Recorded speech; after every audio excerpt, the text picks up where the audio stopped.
When my father-in-law slid the divorce papers across the Thanksgiving table in front of nearly 20 guests, I didn't cry or spill my wine. I simply signed with a hand so steady it made the room uneasy. What the Wren family thought was a public execution was actually me locking their trap from the inside. The brown envelope in my best friend's jacket held the blade to split this powerful dynasty right down the middle. My name is Addison Rivera. Let me tell you about the exact moment a dynasty decides to cut you out, and how they dress it up as a holiday dinner. The Wren family estate sat on 3 acres of prime suburban Atlanta real estate, a sprawling colonial beast built of red brick and old money arrogance. It was a place where everything was polished to a blinding shine, far too beautiful to ever be considered harmless. Tonight, the grand dining room was a theater set for a tragedy disguised as a Thanksgiving feast. A magnificent mahogany table stretched down the center of the room, groaning under the weight of roasted turkey, silver gravy boats, and crystal bowls of cranberry compote. 19 guests sat along its length. Bankers, board members, old friends of the family, 19 silent witnesses carefully selected to watch me break. At the head of the table stood Wren. He did not ask for attention. He simply expected it, and the room obliged. The clinking of silver forks against bone china ceased. The low murmur of conversation died instantly. Graham picked up his crystal wine glass, the rich red liquid catching the light of the 3 chandeliers hanging above us. He cleared his throat, a low, rumbling sound that commanded absolute obedience. "To family," Graham began, his voice smooth, practiced, and entirely devoid of warmth. "To the legacy we build, the reputation we uphold, and the necessary decisions we must sometimes make to protect both." He did not drink. Instead, he reached down to the polished wood surface beside his plate. His large, manicured hand rested flat on a thick manila folder. With a deliberate, agonizingly slow push, he slid the folder down the center of the mahogany table. It passed the centerpiece of autumn leaves and white roses. It bypassed the silver candlesticks. The heavy paper scraped softly against the wood, a dry hissing sound that seemed to echo in the silent room. The folder stopped exactly in front of my plate. I did not look at the folder right away. I looked to my left. My husband, Everett Wren, sat beside me. He did not look at his father. He did not look at the 19 guests whose eyes were fixed on us. Most importantly, he did not look at me. Everett was staring intensely down into his heavy crystal tumbler. 2 fingers of amber bourbon rested at the bottom. He stared at that liquor as if it were the only object in the entire mansion that was not currently judging his cowardice. His knuckles were white, his shoulders were hunched. He was a 34-year-old man shrinking into the upholstery of a dining chair, letting his father do the bloody work. I turned my attention back to the table. I reached out and rested my fingertips on the manila cover. The air in the dining room grew thick, suffocating. I could feel the collective anticipation of the wealthy, polished audience. They were waiting for the show. They expected a gasp. They expected a sudden burst of tears, a trembling lip, a hysterical demand for an explanation. They wanted me to stand up, knock over my chair, and run sobbing into the cool November night, leaving my dignity on the Persian rug. I gave them nothing. With a slow, fluid motion, I opened the folder. The crisp white pages glared up at me under the chandelier light. The heading at the top of the first page was printed in bold, uncompromising black ink. It was a petition for dissolution of marriage, a divorce decree, meticulously prepared, aggressively worded. I scanned the first few paragraphs. The legal phrasing was sterile but lethal. It outlined a separation of assets designed to leave me with a fraction of what I had helped build. It included a heavy-handed non-disclosure agreement disguised as a privacy clause, demanding my permanent silence regarding the internal workings of Blackthorn Civic Partners. The terms were clear. I was being offered a small, insulting sum of money to pack my bags, sign away my rights, and vanish into obscurity. The room remained completely silent. Even the breathing of the guests seemed to have stopped. I could hear the faint ticking of the grandfather clock in the hallway. 1 second, 2 seconds, 3 seconds. I did not rush. I lifted the first page and read the second. I read the clauses detailing the relinquishment of my corporate shares. I read the stipulations regarding the townhouse Everett and I had purchased together. I read every single word, letting the heavy, uncomfortable silence stretch out and wrap around the throats of the people watching me. I was a compliance director. I read contracts for a living. I knew exactly what I was looking at. This was not a final victory for the Wren family. This was an opening volley. It was a threat, a tactic designed to incite panic and force a hasty retreat. They believed that ambushing me in public, surrounded by their allies, would break my spirit. They were wrong. I reached the final page, the acknowledgement of receipt. A blank line waited for my signature, a concession that I had been served these documents in front of a room full of witnesses. Graham was watching me from the head of the table. A faint, triumphant smirk played at the corners of his mouth. He thought he had won. He thought my silence was the silence of a defeated woman processing her sudden ruin. I reached into my handbag resting by my feet and pulled out my own pen, a heavy black fountain pen I used for signing major civic contracts. I uncapped it with a soft click. I smoothed the final page flat against the table. I placed the nib of the pen on the signature line. My hand was absolute stone. There was no tremor in my fingers, no hesitation in my wrist. The scratch of the metal nib across the thick legal paper was the only sound in the cavernous dining room. I signed my name in sharp, confident strokes. Addison Rivera. Not Addison Wren, just Rivera. I recapped the pen and placed it neatly beside the folder. I closed the manila cover and pushed it exactly 2 inches back toward the center of the table. I looked up and met Graham Wren's eyes. I did not blink. The smirk on his face faltered, just for a fraction of a second. The absolute calm in my gaze unsettled him. It unsettled the entire table. The 19 guests shifted uncomfortably in their seats. The power dynamic in the room had suddenly, violently shifted, and none of them knew exactly why. They had come to watch an execution, but the condemned woman had just tipped the executioner. Graham cleared his throat again, less certain this time. He opened his mouth to speak, perhaps to deliver the final, crushing blow he had rehearsed. But right at that moment, I let my gaze drift down the right side of the table. 3 seats away sat Tessa Vale, my best friend since our university days, the only person in this room who did not belong to the Wren Empire. Tessa was wearing a tailored charcoal blazer. She was leaning back in her chair, a serene, almost predatory smile resting on her face. As I looked at her, Tessa slowly lifted her right hand. She brought it to the lapel of her blazer. With a delicate, deliberate motion, she patted the inside breast pocket. Hidden beneath the expensive wool fabric was a thick brown envelope. It was the only signal I needed. The trap they thought they had built around me was nothing but a cage they had happily locked themselves inside. Graham Wren had just played his final hand. He had no idea that the game was already over.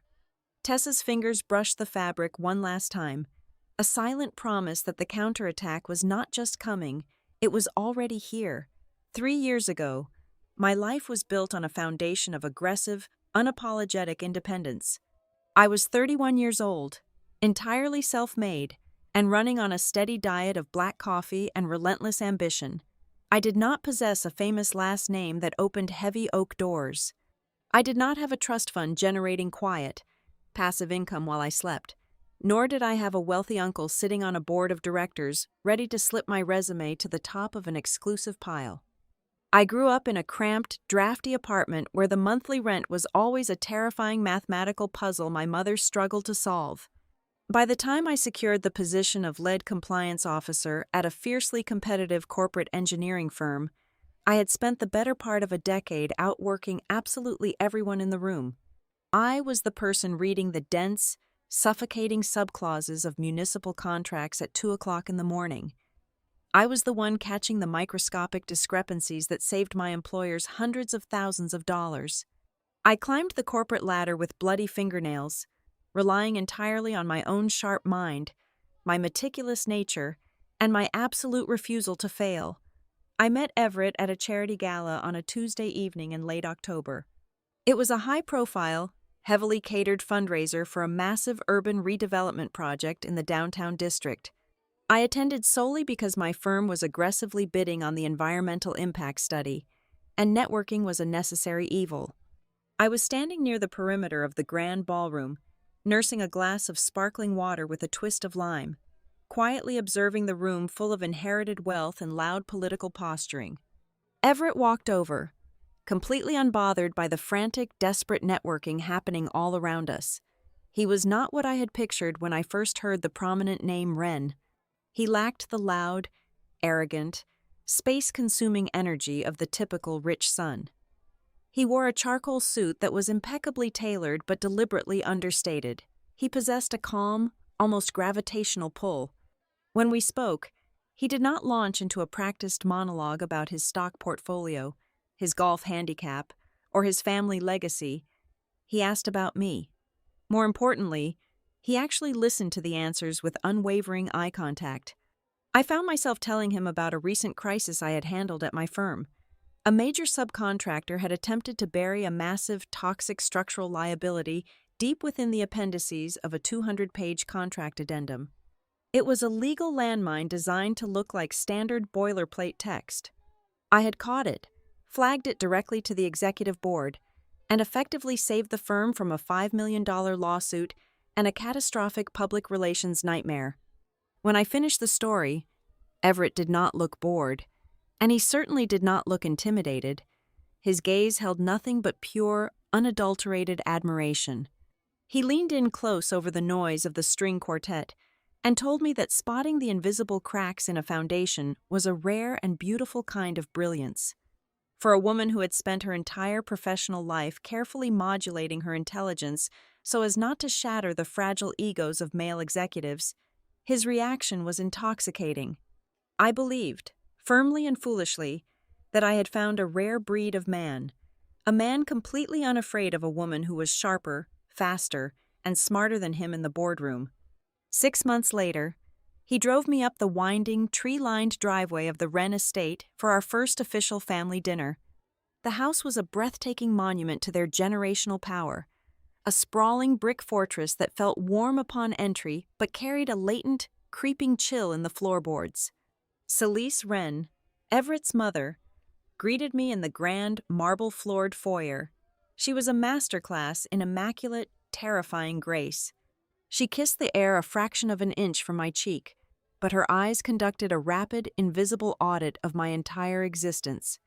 I could practically feel her calculating the exact origin of my silk blouse, the brand of my leather shoes, and the undeniable, glaring absence of a society pedigree in my posture.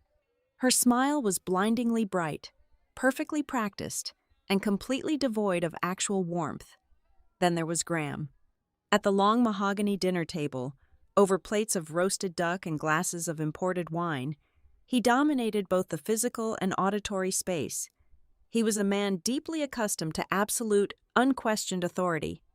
Twice during the appetizer course, he cut Everett off right in the middle of a sentence, as if his son's words were merely background noise.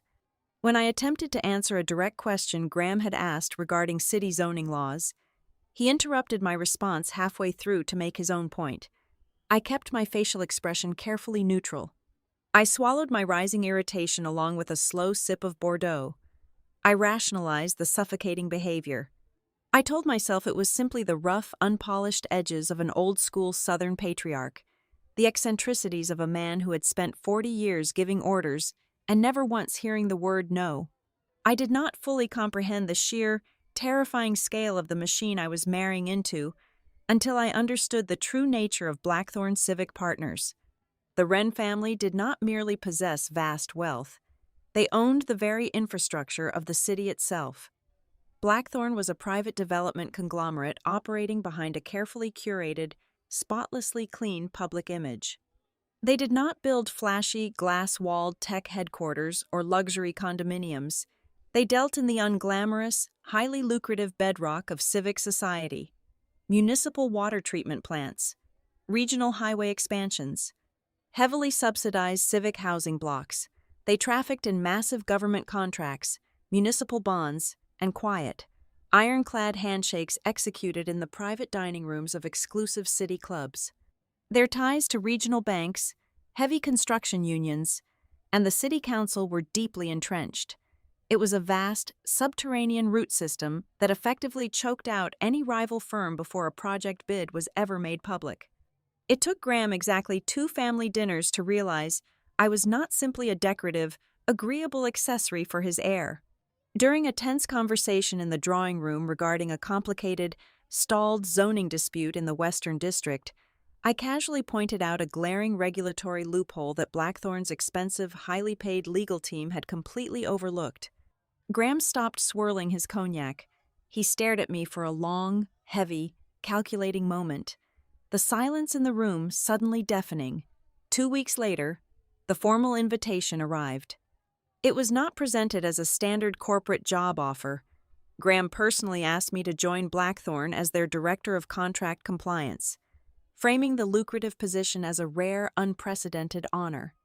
He spoke grandly of welcoming my trusted analytical mind into the inner sanctum of the family empire. He insisted they desperately needed someone with my exact kind of ruthless, uncompromising attention to detail to protect their grand legacy from external threats and careless contractors. I accepted the position. I genuinely thought I was stepping into a modern, equitable marriage. I thought I was partnering with a man I loved and joining a stable, highly successful family system that finally recognized and valued my professional intellect. I was spectacularly, dangerously wrong. I was not marrying into a family. I was being acquired by a corporate entity. I quickly learned that within the heavy walls of the Wren estate, every Sunday brunch was a tactical strategy session. Every casual drink poured on the stone patio was an informal performance review. The mansion was merely a lavish extension of their corporate headquarters, and every polite conversation across the dinner table was a carefully disguised boardroom negotiation. I had not been brought in to be a cherished daughter-in-law. I had been brought in to be a human shield, an asset carefully deployed to absorb and neutralize their liabilities. But the first undeniable warning sign, the one that truly made the hairs on the back of my neck stand up, had absolutely nothing to do with contracts, compliance audits, or corporate structure. It happened 3 months before my wedding day. I was alone, wandering through the massive mahogany-paneled library on the second floor of the estate, searching for a specific volume of architectural history Everett had mentioned earlier that morning. The room smelled heavily of old paper, lemon polish, and expensive leather binding. Nestled on a prominent, eye-level shelf, perfectly positioned between 2 heavy antique encyclopedias, was a polished silver picture frame. I reached out and picked it up. The photograph inside was crisp, vibrant, and professionally lit. It showed Everett standing on the pristine deck of a sleek sailboat, the ocean wind blowing through his hair. His arm was wrapped tightly, possessively, around the waist of a stunningly beautiful blonde woman. They were laughing together, looking effortlessly radiant and perfectly matched in their wealth and privilege. I recognized her face immediately from the local society pages. Daphne Cole, the woman he had dated exclusively for 4 long years before he ever met me. I stood frozen in the quiet, dust-moted air of the library, gripping the heavy cold metal of the silver frame. You do not keep a perfectly framed, highly visible photograph of a serious ex-girlfriend prominently displayed in the family library out of mere nostalgia. You keep it there as a deliberate, calculated placeholder. It was a piece of sanctioned history they actively refused to erase. It was a quiet, terrifying, and distinctly feminine threat engineered by Celise, maintaining a shrine to the woman she truly considered her equal. It was a silent reminder echoing off the dark wood walls that in this house, I was merely a temporary contractor, and my position was entirely revocable the exact moment I ceased to be useful. Upon returning from a 14-day honeymoon in the Mediterranean, I did not settle into the soft, velvet-lined life of a society wife. Instead, I descended directly into the labyrinthine archives of Blackthorn Civic Partners. The company, I quickly discovered, was a structural nightmare held together by expensive Scotch tape, intimidation, and 3 decades of unchecked privilege. For years, the Wren men had governed not by standard corporate procedure, but by throwing massive sums of money and heavy political influence at their problems, until those problems quietly disappeared beneath the surface. I became the mechanic for a machine that was internally rusting. I was no longer just a daughter-in-law sitting politely at the Sunday dinner table. I spent the first 6 months of my marriage systematically ripping out their archaic vendor protocols and building a rigorous, modern contractor approval process from the ground up. The discrepancies I found in their payment systems were staggering. Millions of dollars were bleeding out through unverified invoices and informal handshake agreements that had never been properly committed to paper. I audited 5 years of backlogged ledgers, patching up deviations that would have sent a federal tax auditor into a frenzy. The true test of my utility, however, came during the development of the sprawling Riverside residential complex. A primary subcontractor had blatantly violated strict environmental safety clauses and labor laws, exposing Blackthorn to a multi-million-dollar class action lawsuit that could have halted construction for 18 months. I caught the violation 72 hours before the final municipal regulatory inspection. I spent 48 hours straight locked in my office, drafting a brutal, ironclad severance of contract that legally insulated Blackthorn and shifted the entire financial liability onto the negligent subcontractor. I saved the project, and I saved the family name from the front page of the city paper. On paper, Blackthorn began to gleam. By my second year, our quarterly compliance ratings were flawless, and our operating profits surged by nearly 20%. The financial leaks were permanently plugged. But the profound success of my restructuring created a toxic, unspoken tension at the top of the empire. Wren found himself caught in a maddening paradox. He absolutely needed my ruthless efficiency to keep his company profitable and secure from oversight, but he deeply, viscerally hated the fact that I was the one providing it. Every time I presented a streamlined budget or neutralized a legal threat, I was inadvertently highlighting his past managerial incompetence. Everett handled this shifting dynamic by splitting himself right down the middle. In public, at crowded charity galas or while playing 18 holes at the country club, he played the role of the modern, evolved husband to perfection. He would wrap his arm around my waist, hold up a glass of expensive scotch, and loudly boast to city councilmen and rival developers that I was the brilliant brain of the entire operation. He wore my competence like a designer watch, but the moment the heavy oak doors of the Wren estate clicked shut behind us, that progressive facade instantly evaporated. Within the walls of his father's house, Everett regressed. He shrank. Whenever Graham entered a room, Everett's posture physically altered. He became agreeable, passive, and terrifyingly silent. The man who championed my intellect in public would sit quietly on a leather sofa, nursing a drink, while his father aggressively dismantled my risk assessment reports. He allowed himself to become a soft, yielding shadow in the presence of the patriarch. If Graham controlled the boardroom, Celeste governed the psychological warfare of the domestic sphere. She made it her personal mission to remind me, with lethal politeness, of my proper place in the hierarchy. These corrections never occurred in front of the men. They happened during forced afternoon teas in the sunlit conservatory, surrounded by blooming orchids and the delicate clinking of fine porcelain. Celeste would pour tea, smile with her cold, assessing eyes, and lecture me on how the women of the Wren family were expected to behave.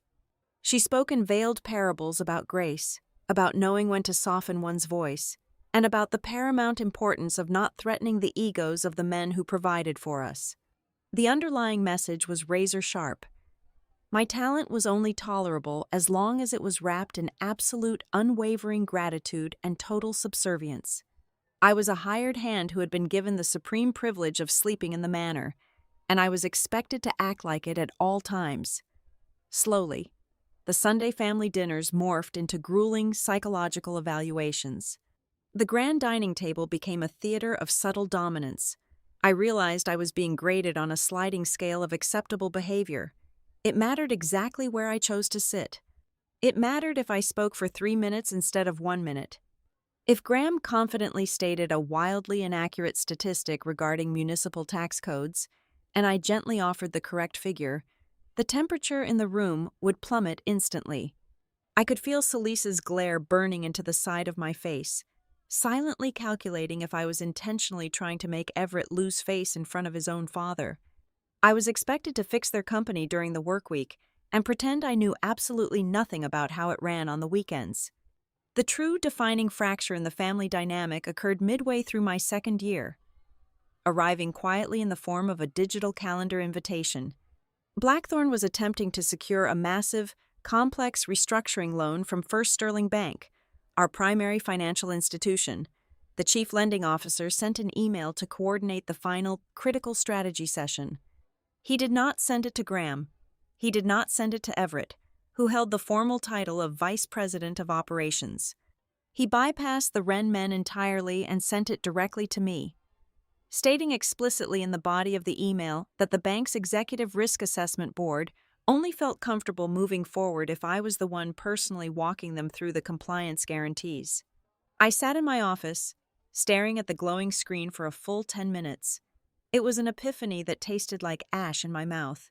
The fundamental issue within this family was not that my background lacked a country club pedigree. It was not even that they inherently disliked me as a person. The fatal flaw in my existence within the Wren Empire was far more dangerous. Through sheer competence and a refusal to compromise on my work, I was accidentally eclipsing their chosen heir. I was rendering the golden son obsolete in his own kingdom, and in a dynasty built entirely on male inheritance and public optics. That was an unforgivable treason. I was no longer a useful tool. I was a structural threat. That evening, I stood in front of the vanity mirror in our bedroom, pulling the silver pins out of my hair one by one. Everett was sitting on the edge of the mattress, loosening his silk tie. The silence between us had grown thick and heavy over the past few weeks, filled with the things we refused to say out loud. He watched me in the reflection of the glass for a long time, his expression unreadable. When he finally spoke, his voice was soft, laced with a strange, dark amusement that did not quite reach his eyes. "You know, Addison," he murmured, tossing his crumpled tie onto the velvet armchair. "You always walk into a room like you already know something everyone else doesn't." It was delivered with a half smile, a casual observation thrown into the quiet space between us. To a stranger, it might have sounded like a compliment about my confidence or my professional intuition, but standing there in the stillness of the bedroom, feeling the cold, suffocating weight of the Wren's empire pressing down on me, I knew exactly what it was. It was not a compliment, it was a warning. The fractures in my marriage did not begin with a lipstick stain on a collar or a whispered phone call in the middle of the night. They began, appropriately enough for the Wren family, within the sterile columns of a financial ledger. It was the second week of September. I was running a routine, end-of-quarter compliance sweep on the accounts payable for our new municipal transit expansion project. The numbers were usually a soothing, predictable rhythm to me, a language of absolute truth. But on a Tuesday afternoon, the rhythm broke. A subcontractor named Juniper Site Services kept appearing on the expedited payout roster.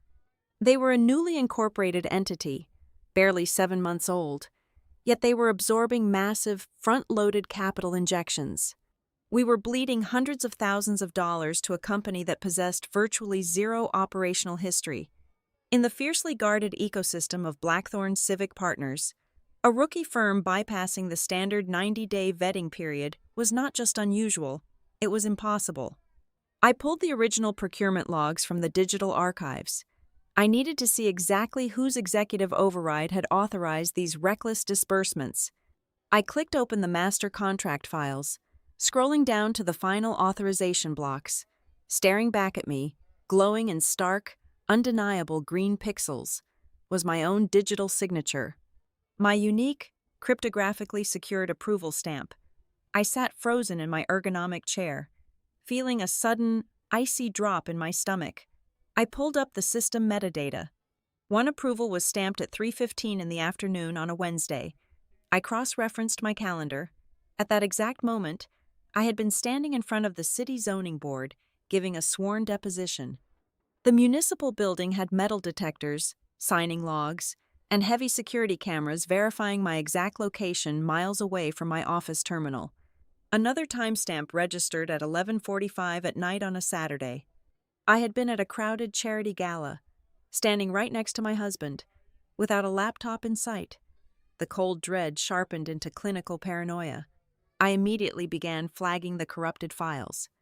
I attached digital sticky notes with bright red warning banners, detailing the timestamp discrepancies.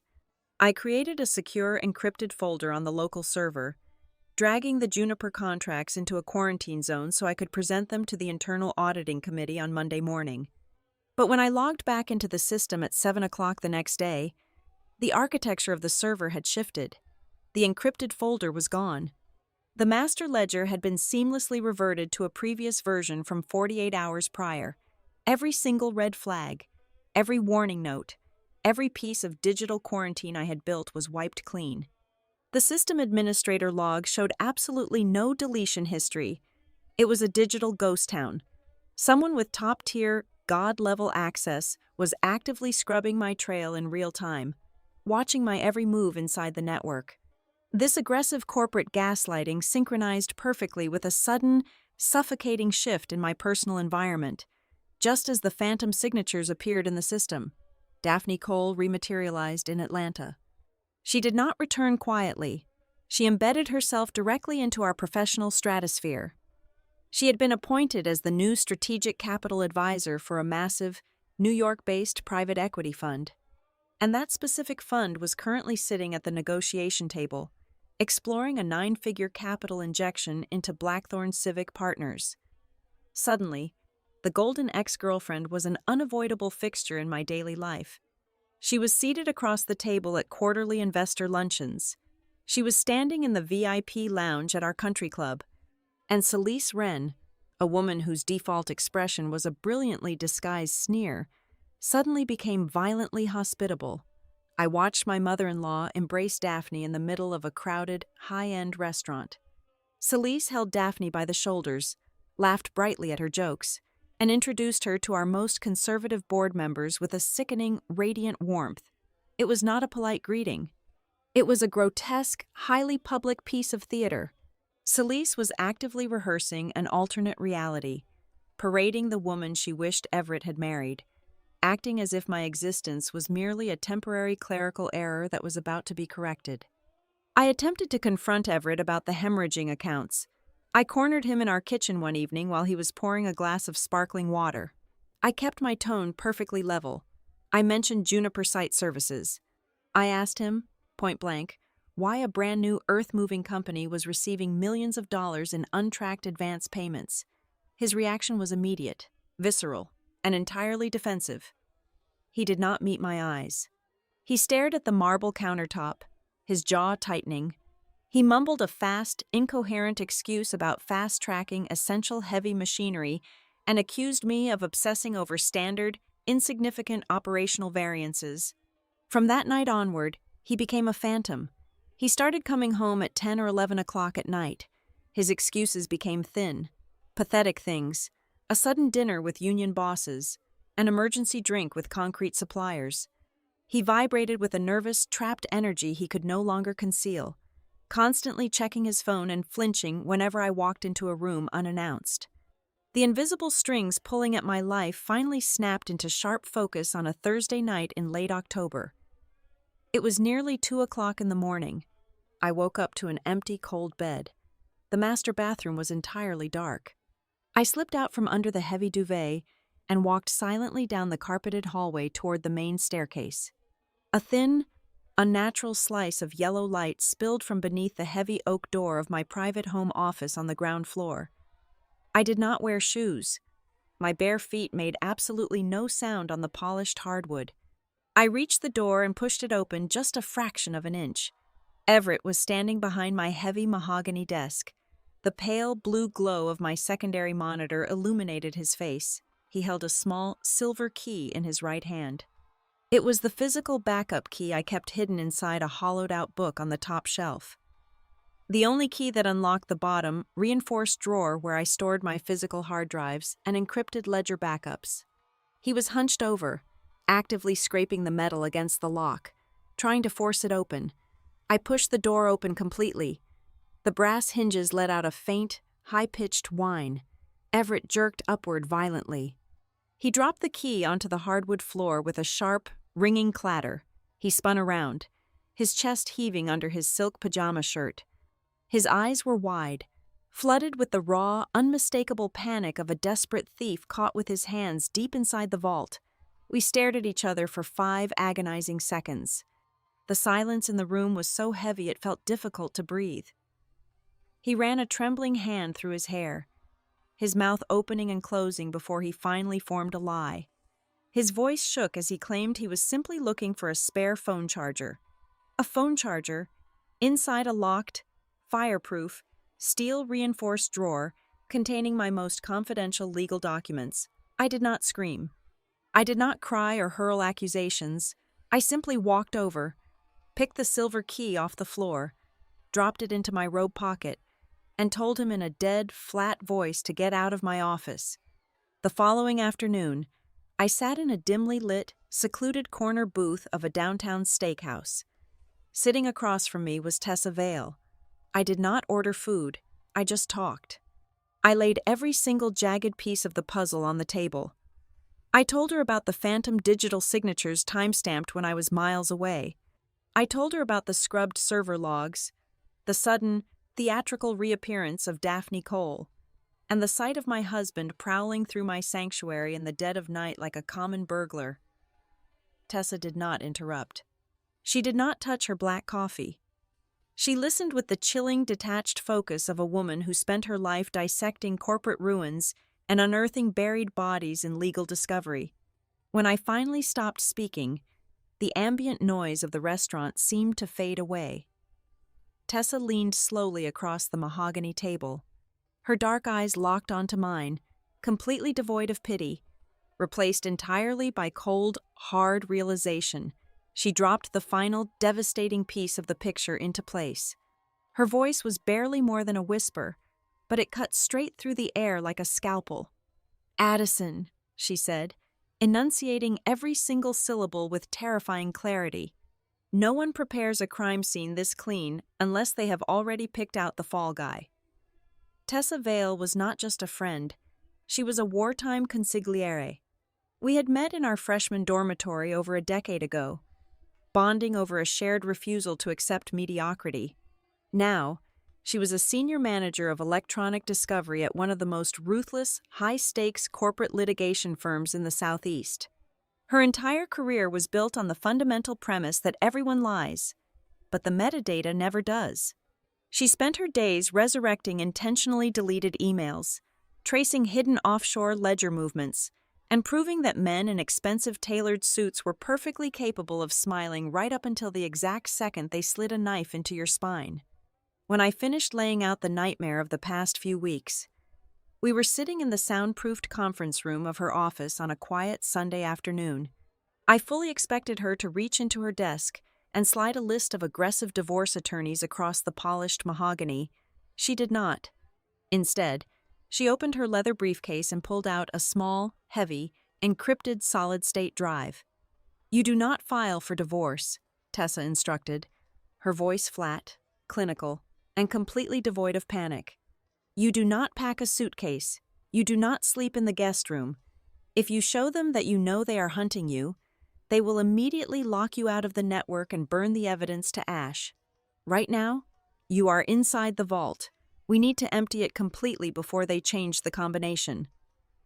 For the next 2 hours, Tessa turned a glass whiteboard into a battle map. She taught me how to extract server metadata without triggering the automated security alerts of the Information Technology Department. She showed me how to capture the digital forensic trails of edited documents, specifically how to export the hidden version histories that proved a file had been maliciously altered long after my digital signature was applied. I was no longer a compliance officer managing risk. I was a spy operating deep behind enemy lines. The Wren estate, once a place I had foolishly attempted to call home, transformed into an active, hostile environment. I started treating every Sunday family dinner as a covert reconnaissance mission. Before walking into the grand dining room, I would slide my phone into the deep pocket of my blazer and activate the voice recording application.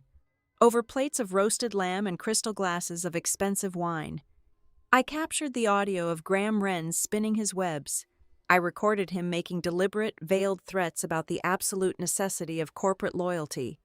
I captured his cold, calculating tone as he casually mentioned how quickly the industry discarded people who became liabilities to the greater vision.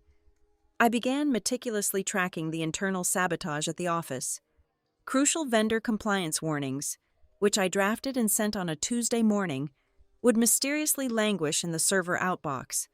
They would suddenly deploy to my inbox on a Friday night at exactly 11:59, guaranteeing that I would miss the mandatory 48-hour regulatory response window and look utterly incompetent. I also documented the chilling psychological shift in Everett. He stopped using his own vocabulary. During brief, tense arguments in our kitchen, he would parrot Graham's exact phrasing. He started using sterile corporate terms like acceptable losses and structural realignment when referring to my department, his voice echoing the precise, arrogant cadence of his father. The true scope of the danger materialized 3 weeks later. Tessa called me on a prepaid burner phone I kept locked securely in my glove compartment. She had leveraged a deep, highly confidential contact within the state regulatory apparatus. "Listen to me very carefully," Tessa said, the ambient noise of city traffic buzzing in the background. "The Georgia Contract Review Authority is quietly assembling a task force. They are gearing up to launch a massive, unannounced audit into the downtown civic reconstruction package Blackthorn secured last year. The exact same package where you refused to authorize the primary payouts until they replaced the substandard concrete suppliers." We met that evening in a dim, windowless tavern on the edge of the financial district. We sat in a cracked vinyl booth, the air smelling of stale beer and bleach, sliding pieces of information across the table. We pieced the timeline together, and the picture that emerged was breathtakingly vicious. If the state auditors descended upon Blackthorn and found millions of dollars illegally funneled to ghost companies like Juniper Site Services, Graham would desperately need a sacrificial lamb. He needed a high-ranking executive to throw to the wolves to protect his own freedom and the company charter. If that catastrophic audit detonated at the exact moment I was undergoing a humiliating, highly publicized ejection from the Wren family, the narrative would be seamless. I would not be the brilliant compliance director who caught the fraud. I would be painted as the unstable, vindictive soon-to-be ex-wife. The disgruntled employee who went rogue, abused her administrative privileges, and deliberately wrecked the company finances out of sheer matrimonial spite. But the most physically sickening revelation came 24 hours later.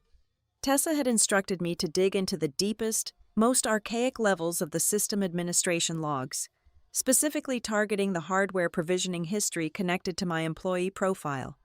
I spent 4 hours in the dead of night, staring at endless lines of raw code in my home office.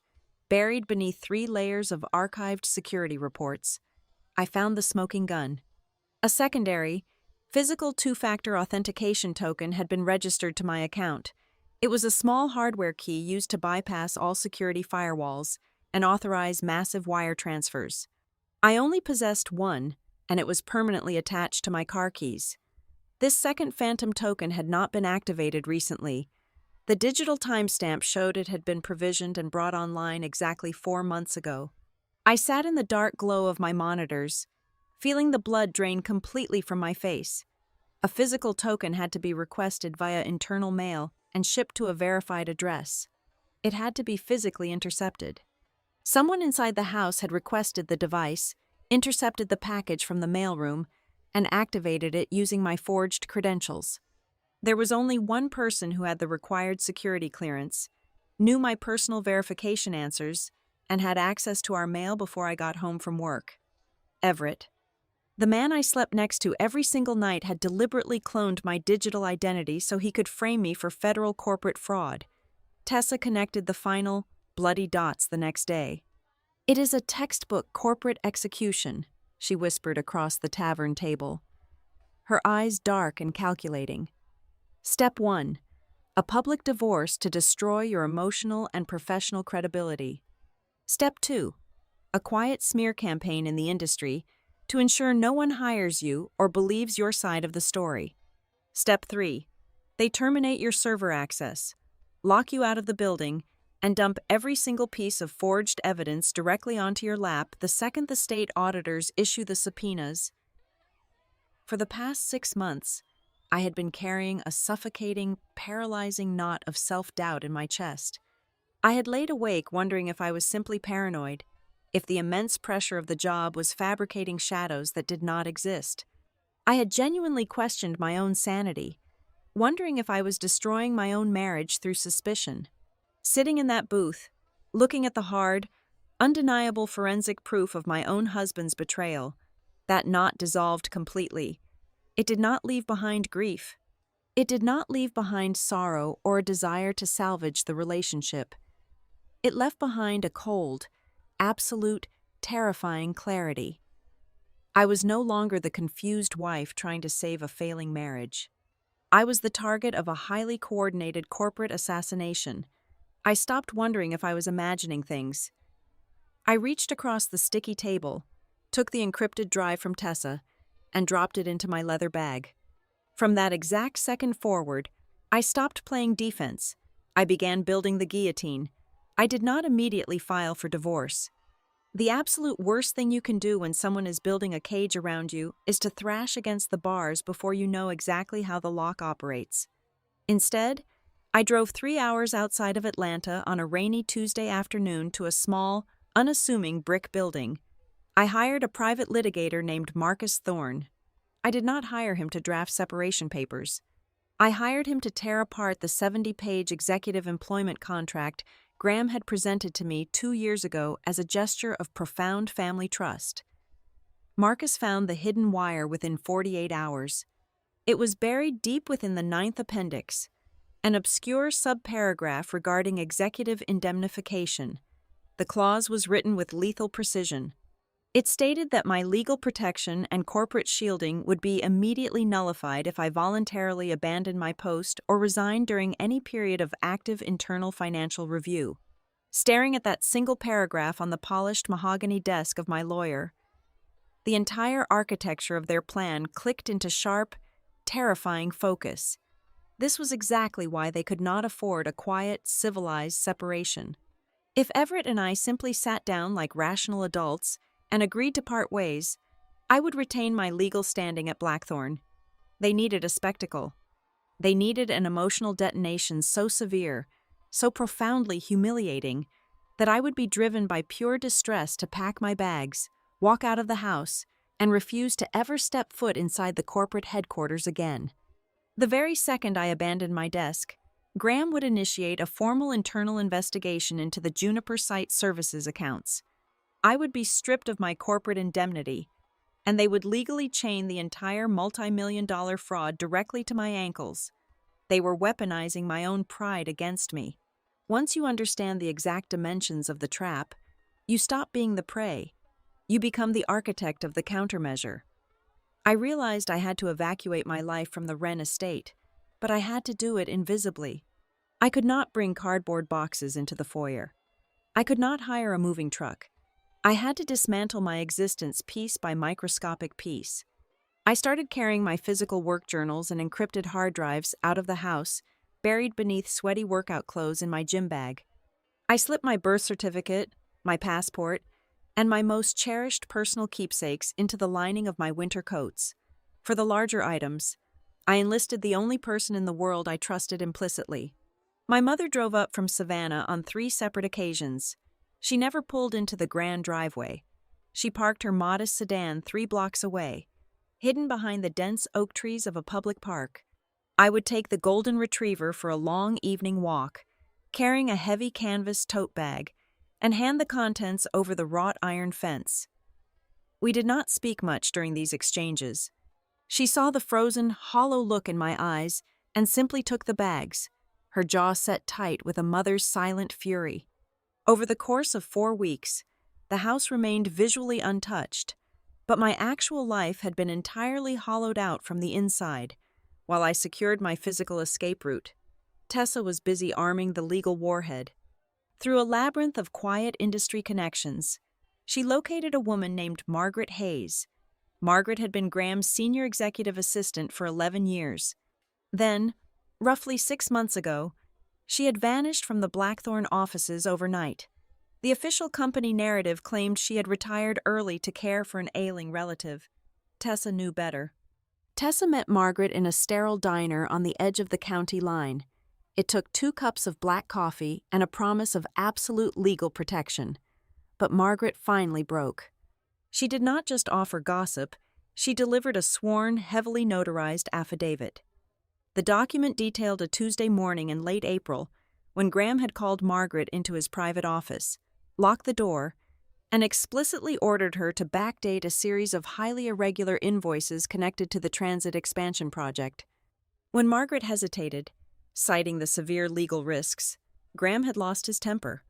According to the sworn statement, Graham told her to process the files exactly as instructed because, if the state regulatory board ever came knocking, Addison Rivera was already positioned to take the absolute brunt of the fallout. He had referred to me, his own daughter-in-law, as a necessary operational sacrifice. Margaret had refused to commit the felony. She packed her desk that same afternoon and walked out, terrified of the man she had served for over a decade. Now, her signature was inked on a piece of paper that possessed the power to shatter Graham's entire defense. But the final revelation, the one that truly killed whatever small, pathetic ember of hope I had left for my marriage, did not come from Margaret. It came from a deep forensic dive Tessa ran on the cloned authentication token. We needed to know exactly how the secondary device had been authorized without my biometric approval. The digital trail was buried under layers of encrypted redirects, but Tessa's team unraveled it. The request had not been a sophisticated external hack. The IP address linked to the authorization protocol belonged to the secure network node located in Everett's private home study. The timeline was indisputable. Everett had not merely stood by while his father plotted my ruin. He was an active, willing participant. One night, while I was asleep in the room right next to him, he had gone into my nightstand drawer, copied the master serial numbers from my primary security fob, and manually fed those numbers into a secure chat portal directly to a network administrator fiercely loyal to Graham. Everett was the one who handed them the key to forge my signature. He was the one who opened the door and let the assassins inside. That evening, I sat on the floor of my empty home office, leaning against the cold wall. The house was dead quiet. Tessa was on the other end of a secure phone line. I held the printed forensic report in my hands. The paper felt heavy, soaked in 3 years of lies and wasted devotion. Tessa asked me what the next move was. She offered to draft the immediate injunctions, to strike first and burn them to the ground before they could even set the table for Thanksgiving. I closed my eyes. The pain was there, a sharp, twisting agony in my ribs, but it was quickly being encased in ice. I thought about the sheer arrogance of the Wren family. I thought about how they viewed me as nothing more than a naive spectator they could manipulate in my own life story. I spoke into the receiver, my voice steady, cold, and entirely devoid of mercy. I told Tessa we were not going to preempt them. We were not going to ruin their holiday dinner by striking early. If Graham and Everett wanted to put on a grand, humiliating theater production to force me out, I was going to give them the stage. I was going to sit perfectly still, let them deliver their lines, let them feel the intoxicating rush of absolute victory, and let them play out the entire first act. And then, right when they thought the show was over, I was going to bring the curtain down so hard it would break their necks. The atmosphere inside the Wren estate on the 4th Thursday of November was so thick, it felt like trying to breathe underwater. This was not a gathering of loved ones giving thanks. It was a meticulously curated jury assembly. Graham had orchestrated the guest list with the cold precision of a military general mapping out a battlefield. He did not invite distant cousins or eccentric aunts who might disrupt the calculated flow of the evening. Instead, The 20 polished mahogany chairs were filled with strategic assets. Sitting directly to my right was Arthur Sterling, the chief risk officer for the primary commercial bank that held the massive construction loans for Blackthorn Civic Partners. 2 seats down sat Elias Vance, a senior board member who held immense sway over shareholder voting blocks. There were also several old, wealthy friends of the family who served on various municipal committees. I understood instantly that this was a theatrical production, a stage deliberately constructed to define my ruin before I ever had a chance to speak my own truth. They needed these specific, powerful people to watch me break. They needed witnesses for a controlled, public humiliation. Celise moved through the grand dining room like a maestro conducting a symphony.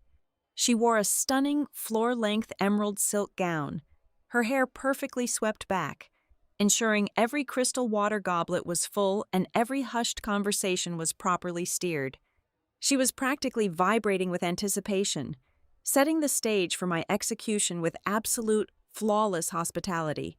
In sharp contrast, Everett was a terrifyingly vacant shell.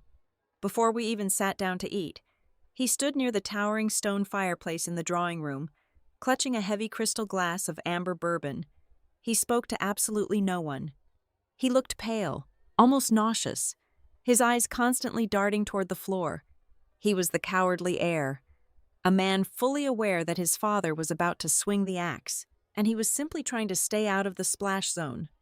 He had spent the last month helping them forge documents to send me to federal prison, yet he lacked the basic spine to look me in the eye while they served the final meal.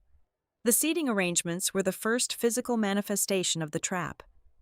I was placed near the center of the table, isolated from Everett, completely exposed under the glaring light of the 3 crystal chandeliers.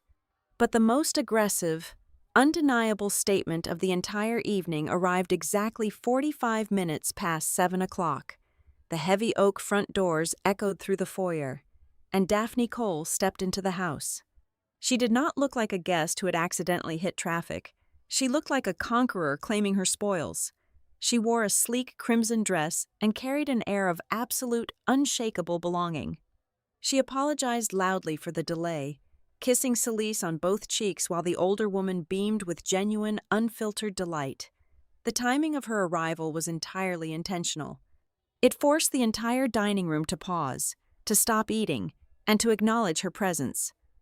Celise seamlessly guided Daphne to the only remaining empty chair, which was situated directly next to Everett. The message was blindingly clear to every banker, board member, and politician in the room. The temporary glitch in the Wren lineage was being forcefully corrected tonight, and the rightful queen was already being restored to her throne before the current one had even been removed. Dinner commenced under a suffocating blanket of forced polite conversation. As the catering staff served the first course of roasted butternut squash soup, Graham initiated his psychological offensive. He did not yell. He did not explicitly mention my name or the pending state regulatory audit. Instead, he weaponized his toast, speaking in heavy, deliberate parables that carried the full weight of a criminal indictment without ever officially naming the defendant. He stood up at the head of the table, gently tapping a silver spoon against his wineglass to command the room. "A legacy," Graham announced, his deep, resonant voice carrying effortlessly over the quiet dining room, "is a fragile thing. It requires absolute vigilance. It is not built by those who act impulsively, or by those who prioritize their own ego over the collective good. A true family legacy is built by people who understand the profound weight of responsibility. People who know their exact place within the larger architecture of an institution, and who possess the iron discipline to protect the name above all else." He paused, letting the heavy, judgmental words settle over the silver platters and china plates. "When we detect instability," he continued, his eyes scanning the room but never quite landing on me, "we must have the courage to excise it. We must prioritize stability. We must ensure that only those who truly understand our values are permitted to steer the ship." I kept my posture rigidly straight. I did not flinch. I took a slow, measured sip of my sparkling water and casually looked across the floral centerpiece. I caught the eye of Arthur Sterling, the banker. The older man quickly looked away, suddenly intensely interested in his linen napkin, shifting uncomfortably in his high-backed chair. In that brief fraction of a second, I saw everything I needed to see. The look in his eyes was a mixture of clinical pity and guarded apprehension. Graham had already poisoned the well. Over the past 3 weeks, in private golf club meetings and hushed, encrypted phone calls, Graham had undoubtedly planted the narrative. He had told the board and the bank that his daughter-in-law, the compliance director, was cracking under the immense pressure of the job. He had painted me as erratic, paranoid, and making unauthorized, destructive decisions that threatened the company. He had pre-sold my insanity so that when the state audit hit, the men in this room would simply nod their heads and agree that I had gone rogue. They were building my coffin right in front of my face, using polite holiday conversation as the nails. The entire evening was a pressure cooker explicitly designed to snap my nerves. They wanted the bankers to see me as a hysterical, emotionally volatile woman. When the main courses were cleared, the air in the room grew impossibly tight. The moment arrived. Graham reached down, picked up the thick manila folder, and pushed it down the length of the polished mahogany table. The agonizing scrape of the heavy paper against the wood was the only sound in the room. As the folder came to a complete halt directly in front of my plate, the entire machinery of their plot was laid completely bare in my mind. The divorce papers inside were not the actual weapon. They were merely the trigger. This was the exact reason they had not asked me to sign them in a quiet law office. They desperately needed me to react like a cornered, terrified animal. They needed me to burst into tears, to scream at Everett for sitting next to his ex-girlfriend, to throw the folder across the room, and to storm out of the house in a blind rage. Because the exact second my tires hit the gravel driveway and I fled the estate, I would be legally abandoning my marital home and, more importantly, abandoning my corporate post. My panicked departure would instantly become a silent, undeniable confession of guilt in the eyes of the powerful witnesses sitting at this very table. By 8 o'clock tomorrow morning, my unexcused absence would activate the hidden indemnification clause in my executive contract. I would be stripped of my legal armor, fired for cause, and left utterly defenseless against the fabricated financial charges they had buried in the server logs. They wanted me to dig my own grave on my way out the door. The room held its collective breath. 19 pairs of eyes were locked onto my face, waiting for the spectacular, messy collapse of the outsider who had flown too close to the sun. But I had spent the last 30 days dismantling my entire life in the dark so I could survive this exact minute. I refused to give them the emotional climax they required to close the snare. I did not shrink into my upholstered chair. I did not let my lower lip tremble. I sat up perfectly straight, aligning my spine against the hard wood backrest. I opened the folder. I read the crushing, insulting terms. I retrieved my heavy fountain pen from my bag. I signed the acknowledgement of receipt with a hand so terrifyingly steady it seemed to suck the oxygen out of the room.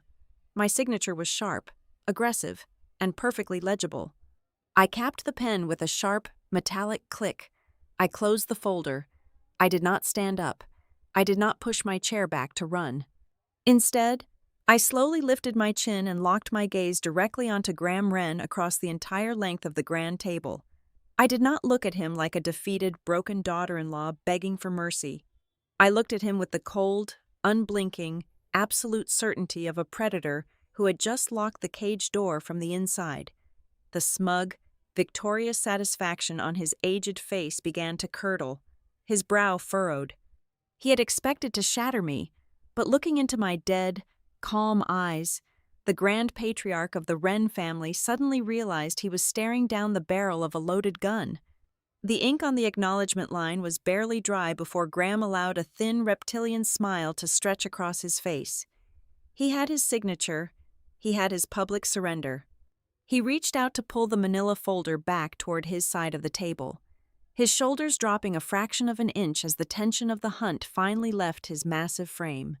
He believed the execution was complete. Then, the sharp scrape of wood against hardwood shattered the illusion. Tessa Vale stood up. She did not rush. She did not make a dramatic display of her movement.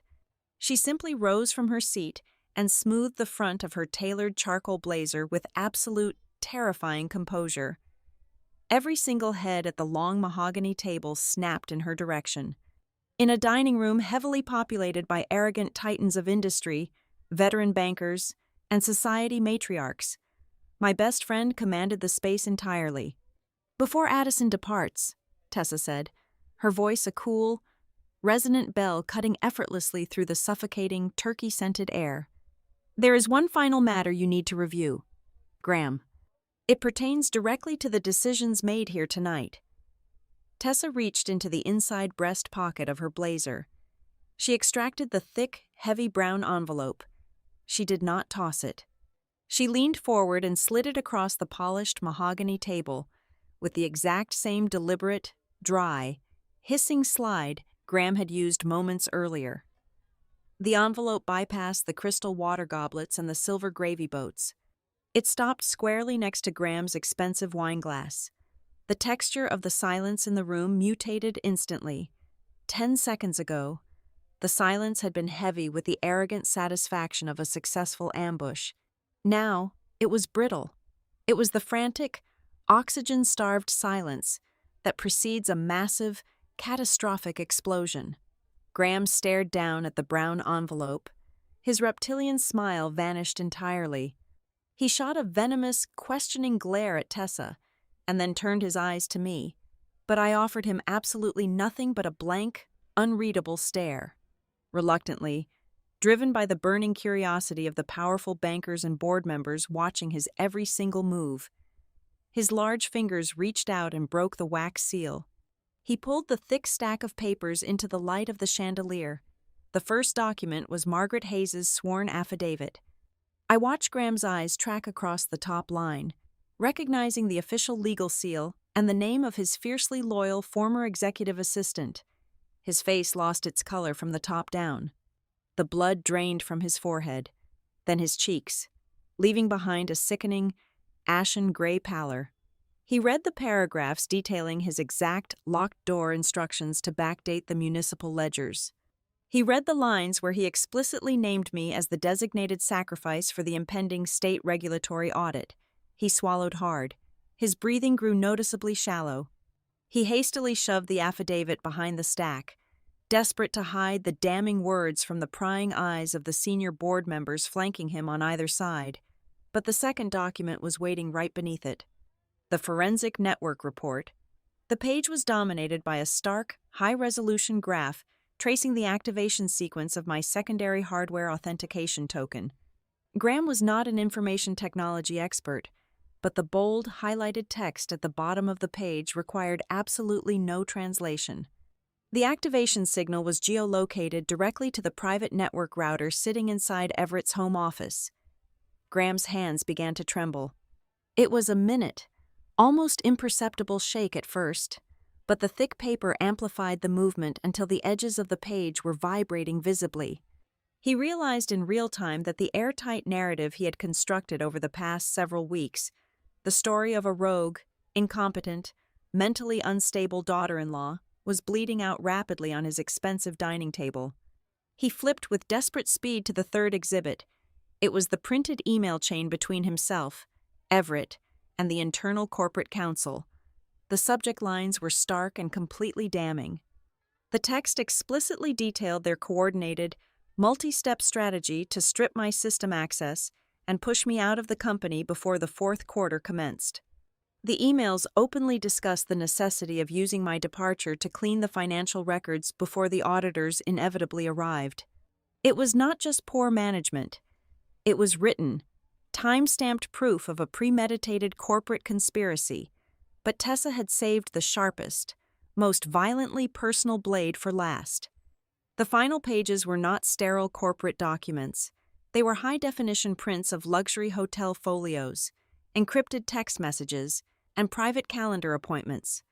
It was the indisputable, chronological proof that Everett and Daphne Cole had rekindled their romantic relationship a full 7 months before this theatrical Thanksgiving dinner had ever been conceived. The receipts detailed lavish weekend stays at a boutique resort on the coast. The emails contained Daphne explicitly discussing how much longer she had to wait before the current wife was permanently removed from the picture. Graham read the dates. He slowly lowered the pages to the table, his hands going completely flat against the wood. He did not look angry. He looked entirely, utterly destroyed. He was a man watching his empire collapse in a matter of seconds. The collateral damage around the table was instantaneous and severe. Arthur Sterling, the chief risk officer for the bank holding all of Blackthorn's construction loans, gently placed his silver fork down onto his china plate. The soft clink sounded exactly like a gavel drop in a courtroom.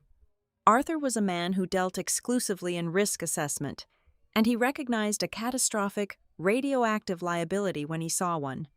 He pushed his chair back an inch, physically distancing himself from the toxic epicenter of the Wren family. He was already composing the emergency loan recall emails in his head.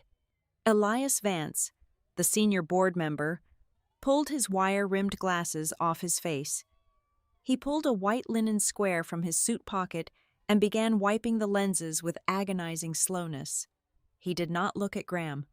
He stared blankly at the autumnal floral centerpiece, his mind racing through the severe legal ramifications of the state discovering this massive web of fraud.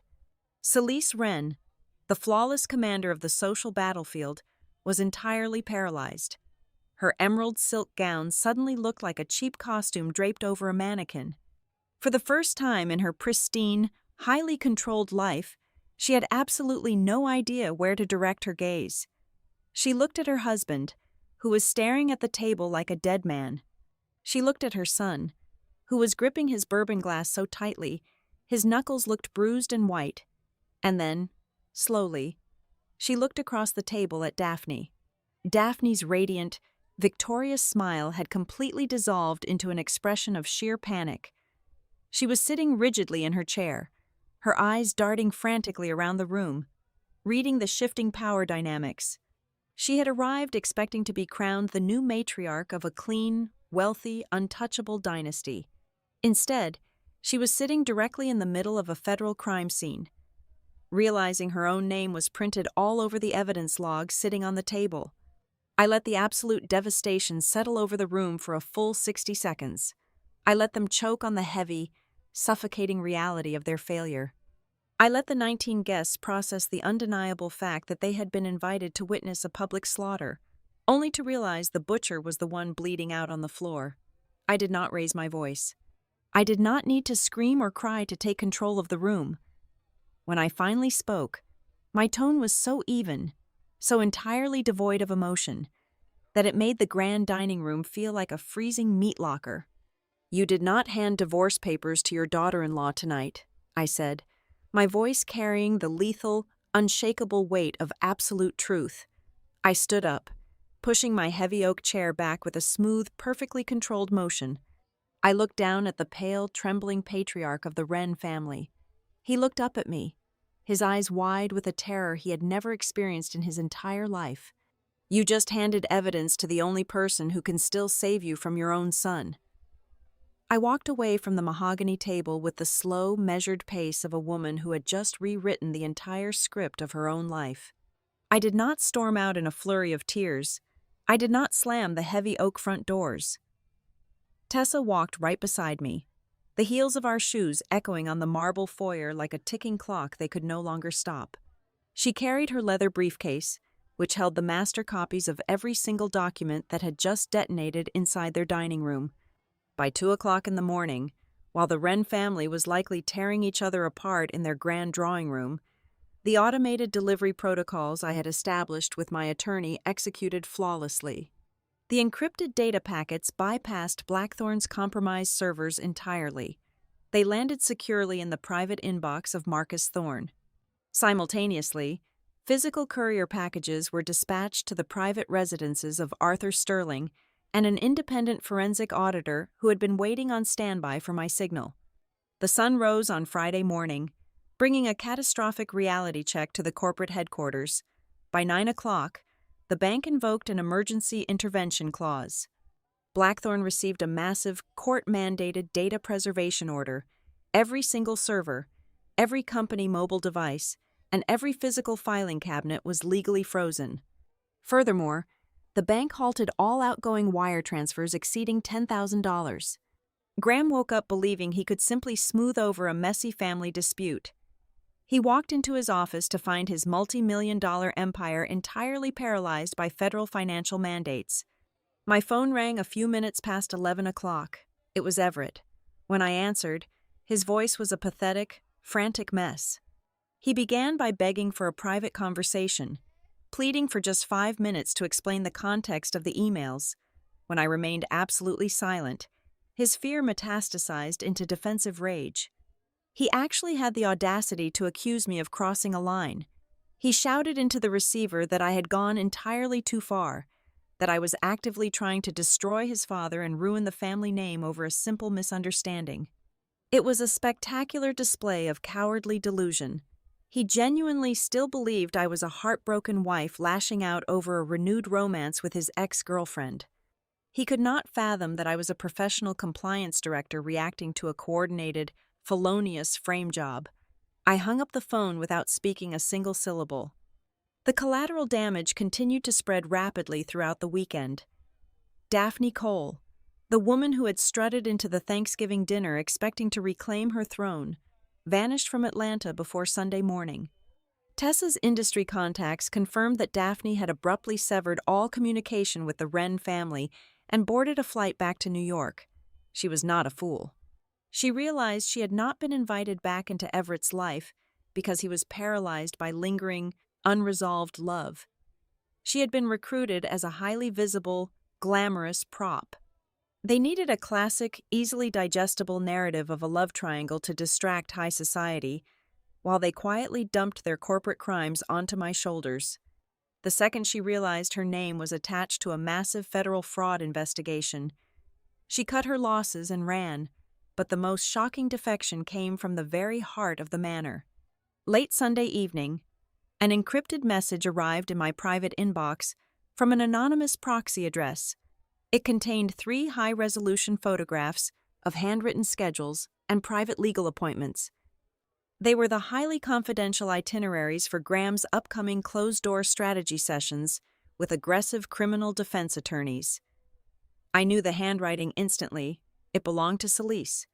For the first time in her pristine, perfectly curated existence, my mother-in-law was experiencing genuine, unadulterated terror. She recognized the undeniable truth. Graham was a cornered animal, and he was entirely prepared to let Everett take the fall for the forged authentication tokens if it meant keeping himself out of a federal penitentiary. Celise was throwing me pieces of the defense strategy in a desperate, silent plea to spare her son. She was abandoning her husband to save her child. The true depths of Graham's depravity, however, did not fully surface until Marcus finalized the forensic tracing of the Juniper Site Services accounts on Tuesday afternoon. We sat in his office, looking at the final destination of the funneled money. The realization made me physically sick. The millions of dollars bleeding out of Blackthorn were not just standard corporate profit skimming. The money was being aggressively siphoned directly from the company's internal welfare and pension trust. Graham had been stealing the safety net funded by the veteran employees.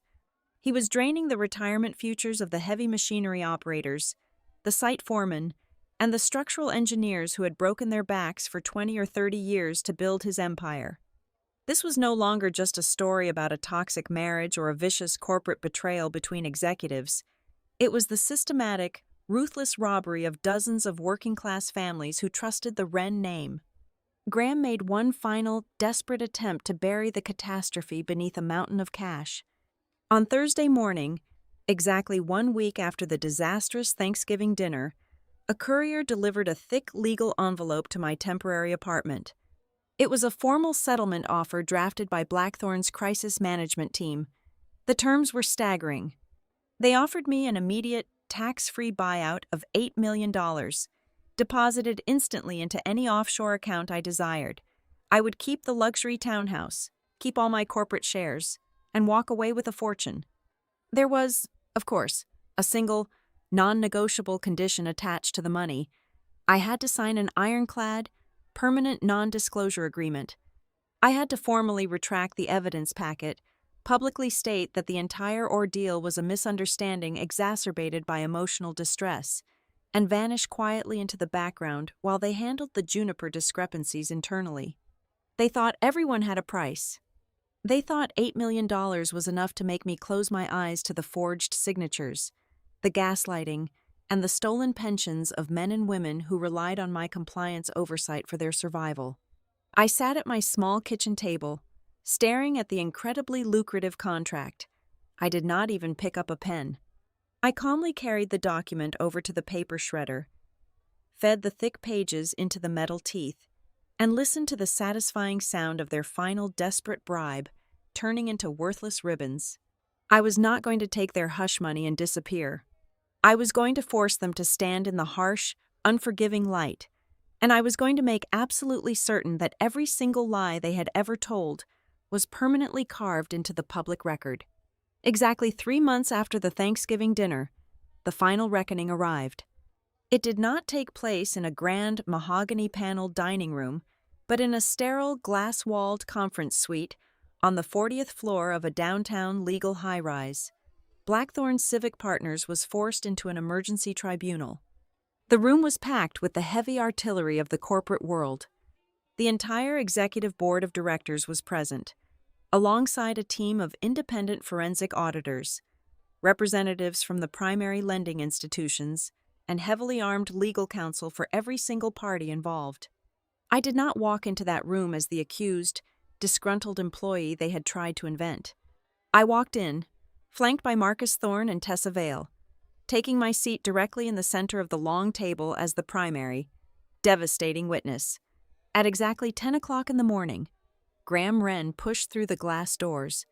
He was still wearing his custom-tailored navy suit, his chin held high, projecting the tired arrogance of a king dealing with a peasant rebellion. He genuinely believed that the sheer weight of his wealth, his deep-rooted political connections, and the assumed exhaustion of a drawn-out legal battle would finally force me to cave. He took his seat at the head of the table, glancing briefly at the empty chair beside me, operating under the delusion that I was about to accept a revised, heavily inflated settlement offer and quietly disappear. He was wrong.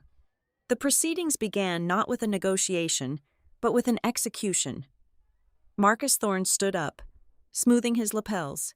He did not hand out thick stacks of paper. He simply placed a small, black digital audio recorder in the center of the polished glass table. He announced that his investigative team had recovered a deeply buried, deleted voicemail from the secure cloud backup of Margaret Hayes, Graham's former executive assistant. Marcus pressed a single button. The audio quality was slightly compressed, but the deep, booming baritone of Wren was absolutely unmistakable. His voice echoed off the glass walls, harsh and commanding. The recording captured him barking explicit orders at Margaret regarding the Juniper Site Services ledger. Then came the fatal sentence, delivered with cold, calculating malice. Graham's voice filled the silent room, stating clearly that if the state auditors started digging and the entire thing blew up, Margaret was to alter the metadata so the files pointed directly and exclusively at Addison Rivera. The silence that followed the recording was absolute. It was the sound of a dynasty instantly evaporating. Graham's face turned the color of wet ash. He opened his mouth, perhaps to shout about illegal wiretaps or fabricated audio, but he had absolutely no leverage left. The independent auditors immediately turned their attention to Everett. He was sitting 2 chairs away from his father, looking like a man standing on the gallows. The lead auditor leaned forward and informed Everett, in a tone completely devoid of sympathy, that he was currently sitting under the direct threat of federal perjury and corporate fraud charges. They asked him, point blank, to explain the hardware authentication token activated from his private home network. Everett shattered. The cowardice that had defined our entire marriage finally consumed him completely. He did not try to protect his father. He threw his hands up, his voice cracking, and confessed to the entire room. He admitted, on the official legal record, that he had stolen my security fob from my nightstand while I slept. He frantically pointed a trembling finger directly at Graham, weeping as he explained that his father had ordered him to do it, claiming it was merely a temporary, harmless procedure to legitimize the construction progress before the quarter ended. He threw the patriarch to the wolves, hoping to save his own skin. Elias Vance, the senior board member who had quietly wiped his glasses during the Thanksgiving dinner, finally spoke. His voice was grim. He opened the heavy leather binder containing the Blackthorn corporate bylaws. He flipped to Section 4, Paragraph 2. It was a draconian anti-fraud mandate, a clause explicitly stating that any executive found actively sabotaging the company or conspiring to commit internal financial crimes would be immediately stripped of all voting rights, equity privileges, and operational control. The irony was sharp enough to draw blood. Graham had personally forced that exact clause into the operating agreement a decade ago to ruthlessly crush a rival executive and consolidate his own power. Now the board used his own playbook against him and stripped him of power. They invoked the bylaw on the spot. Graham Wren was indefinitely suspended from the company he built, stripped of his security clearance, and ordered to vacate the premises by noon. But the absolute destruction did not end there. Arthur Sterling, representing the massive financial leverage of the bank, triggered the institutional intervention right. The bank formally declared that Blackthorn was a radioactive liability under its current ownership structure. Arthur demanded Graham's permanent removal from the board. Furthermore, because Everett had actively participated in the technical forgery, the bank demanded his immediate resignation as well. To save the company from an immediate, catastrophic default and total asset liquidation, Everett was forced to sign a binding agreement to sell his entire portfolio of corporate shares back to the board at a staggering 70% discount. The Golden Heir lost his title, his fortune, and his legacy in a single morning. My divorce was finalized exactly 4 weeks later. It was not a battle. It was a total surrender. With the looming threat of federal indictments hanging over their heads, the Wren family attorneys agreed to every single demand Marcus put on the table. I kept the beautiful 4-story townhouse we had purchased together. I received a massive, completely untaxed buyout for my original corporate shares, but the most vital victory was entirely invisible. The final decree included a legally binding exoneration, mandated by the independent auditors, officially clearing my name of any internal or external suspicion regarding the missing pension funds. My professional reputation was not just salvaged, it was rendered absolutely bulletproof. The final scene of my association with the Wren family did not involve shouting matches or dramatic courtroom exits. It happened on a bright, warm morning in early May. I was standing in the center of a spacious, sunlit office in the financial district. The walls were painted a crisp white, and the smell of fresh coffee filled the air. This was the headquarters of my own newly established corporate risk consulting firm. I had taken their buyout money and built my own fortress. Tessa walked through the glass doors, carrying 2 large cups of iced coffee. She wore a brilliant, predatory smile. She walked over to my new, pristine oak desk and placed her coffee down. Then, with a theatrical flourish, she reached into her bag and pulled out a standard, brown manila envelope. She slid it smoothly across the surface of the desk until it bumped against my keyboard. I looked down at it. My heart did not race. My stomach did not drop. I picked it up and opened the flap. It was completely empty. Tessa laughed, raising her coffee cup in a silent toast. I leaned back in my ergonomic chair and smiled. It was a real, genuine smile, one that reached all the way to my eyes. I looked out the massive windows at the sprawling city skyline, feeling the warm spring sunlight on my face. For the first time in 3 long years, my lungs filled with completely clean air. I was finally free, safe in the absolute certainty that no one, no matter how much money or power they possessed, would ever be able to slide a fabricated story across a table and force me to live inside it ever again. Thank you so much for listening to this story. Please let me know in the comments where you are listening from so we can connect and share our thoughts together. If you enjoyed this, please subscribe to Violet Revenge Stories, like the video, and support the channel even more by hitting the hype button so this story can be heard by many more people.